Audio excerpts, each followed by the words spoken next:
Welcome to this explainer. Okay, quick question for you. Think about exactly how you bought your morning coffee today.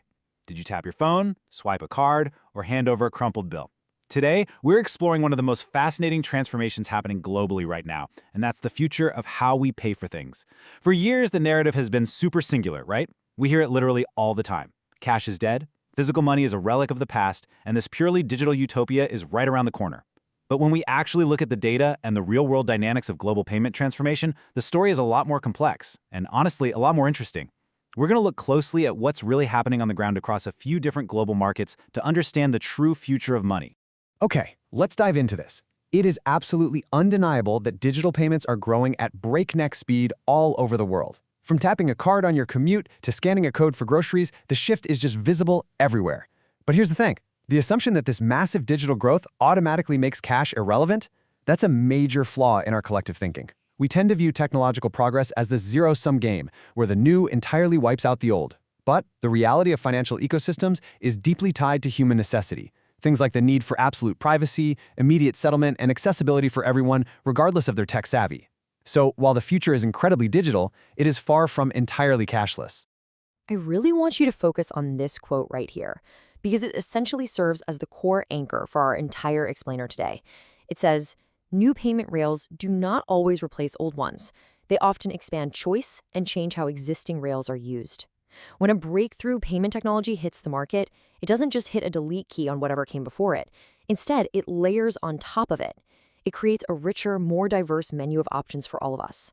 Innovation in this space is fundamentally about expansion, not deletion. And to really see how this plays out, we need to look at a few global case studies. Let's jump into our first case study. Number 1, India, focusing on scale and coexistence. To start, we're examining a market operating at an absolutely massive, almost mind-boggling scale.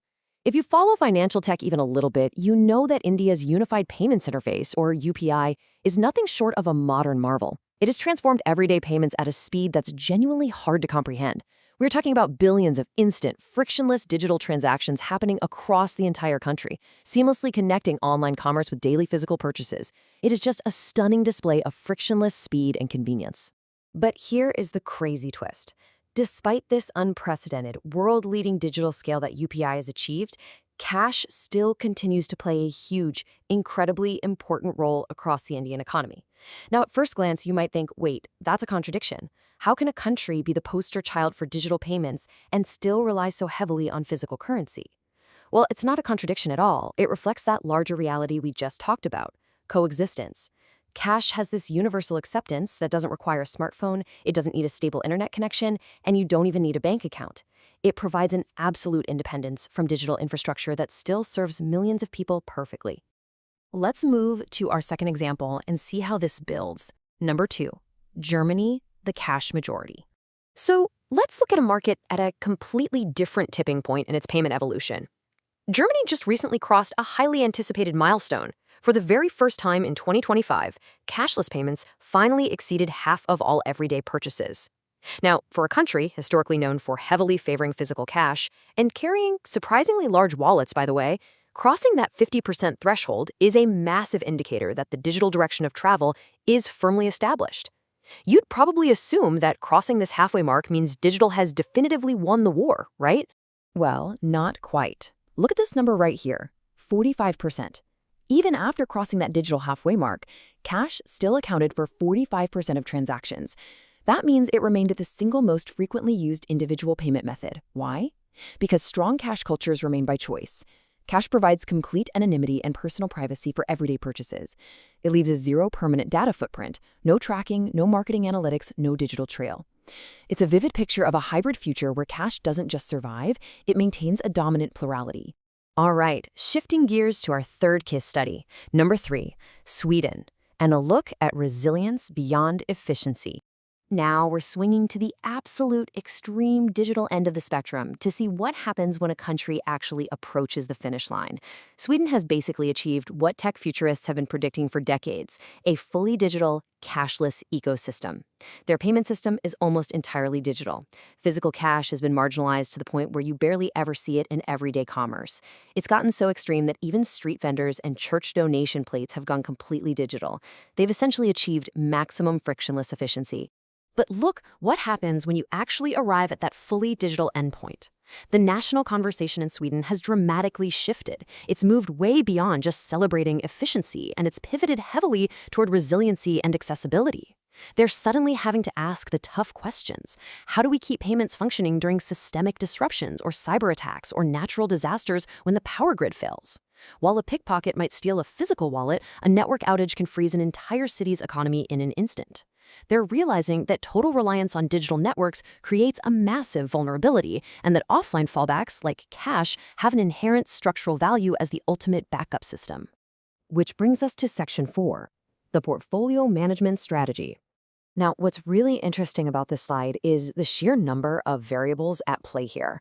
We've looked at India, Germany, and Sweden, 3 totally different markets at 3 totally different stages. Payment transformation isn't just a simple race to zero cash. It's a really complex balancing act. You have deep-rooted customer behavior, you have varying levels of merchant acceptance, the reliability of digital connectivity, the underlying economics of transaction fees, and the absolutely vital need for financial inclusion for the elderly and the unbanked. Because these factors differ so wildly across different markets, the payment landscape is naturally going to look different everywhere you go. And this highlights a massive strategic mistake made by a lot of folks in the financial sector. They view this evolution purely as channel substitution. It's this simplistic idea of treating transformation like you're just swapping out a DVD player for a streaming app. But it's increasingly clear that this is actually a portfolio management challenge. Think of it like a city's transportation system. You don't just replace all your bicycles with bullet trains, right?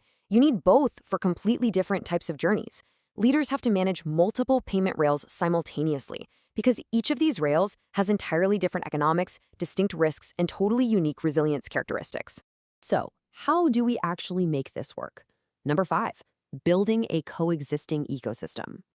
Understanding that portfolio approach kind of changes everything.